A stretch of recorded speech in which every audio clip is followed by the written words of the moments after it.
नमस्कार दोस्तों, स्वागत है आप सभी का हमारे चैनल पर। चाणक्य ने अपने नीतियों में विवाह के संबंध में स्त्री कैसी होनी चाहिए, इसके बारे में बहुत ही महत्वपूर्ण नीतियों की रचना की है, जिसको आप सभी को जानना चाहिए। अगर विवाह के लिए कौन सी स्त्री अच्छी होती है, यह जानना है तो इन नीतियों को समझना बेहद ही जरूरी है। चाणक्य ने विवाह से जुड़ी बातों की बेहद ही सरलता से रचना की है। चाणक्य ने अपनी नीतियों में कहा है कि विवाह एक पवित्र बंधन होता है जिसे हर पति पत्नी को मरते दम तक निभाना होता है। पर विवाह किस स्त्री से करना चाहिए, इसी में हम सबसे बड़ी भूल कर देते हैं और पछताते हैं। तो दोस्तों, आज मैं आपको चाणक्य नीति के अनुसार कौन से कुल चरित्र और गुणों वाली स्त्री से विवाह करना चाहिए, ये बातें बताने जा रही हूँ। यह बातें जरूर कड़वी लग सकती हैं, लेकिन यही बातें सच है। तो चलिए जानते हैं चाणक्य क्या कहते हैं। आचार्य चाणक्य ने विवाह की कठोर सच्चाई के बारे में यह बहुत सुंदर बात कही है। शादी विवाह के लिए सुंदर कन्या देखी जाती है, यह बात जरूर सच है। स्त्री का सौंदर्य उसके गुणों में छुपा रहता है। जिस प्रकार कोयल और कौवा दोनों काले होते हैं, परंतु कोयल की मीठी कुकू सभी को पसंद होती है। यही मीठा स्वर उसका सौंदर्य है। लेकिन लोग कन्या के बाहरी सौंदर्य के कारण लोग न कन्या के गुणों को देखते, न उसके कुल को, क्योंकि नीच कुल की कन्या के संस्कार भी नीच ही होंगे। उसके सोने बातचीत करने या उठने बैठने का स्तर भी निम्न होगा, जबकि उच्च और श्रेष्ठ कुल की कन्या का आचरण अपने कुल के अनुसार होगा। भले ही वह कन्या कुरूप सौंदर्यहीन हो, वह जो भी कार्य करेगी उससे वह अपने कुल का ही नाम रोशन करेगी। और नीच कुल की कन्या तो अपने व्यवहार से परिवार की प्रतिष्ठा, सम्मान और परिवार का उच्च स्तर को हानि ही पहुंचाएगी।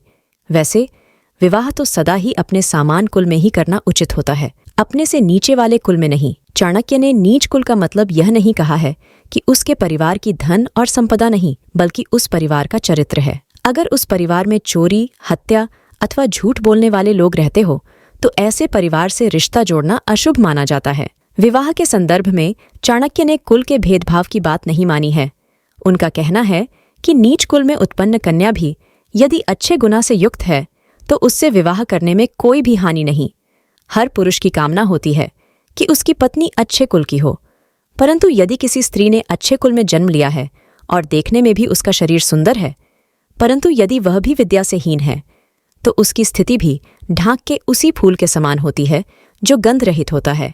ढाक का फूल देखने में सुंदर और बड़ा होता है, परंतु जब लोग यह देखते हैं कि उसमें किसी प्रकार की सुगंध नहीं है, तो वह उसकी उपेक्षा कर देते हैं। ना तो वह किसी देवताओं के पूजन में चढ़ाया जाता है, न ही साज श्रृंगार में उसका उपयोग किया जाता है। चाणक्य ने अपनी नीतियों में स्त्री के गुणा के बारे में भी बताया है। पहला गुण क्रोध को नियंत्रण में रखने वाली स्त्री।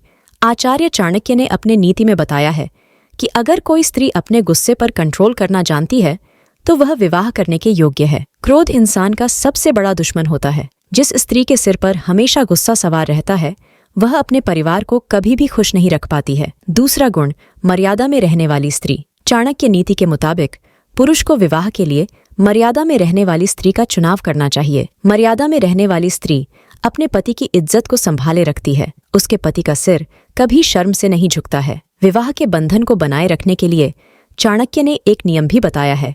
चाणक्य नीति के अनुसार जो स्त्री आपसे विवाह के लिए राजी हो, उसी से शादी करनी चाहिए। ऐसी स्त्री पति को खुश रखती है और सम्मान देती है। अगर आपने बिना स्त्री की मर्जी के उससे शादी कर ली, तो वह जीवन को नरक बना देती है।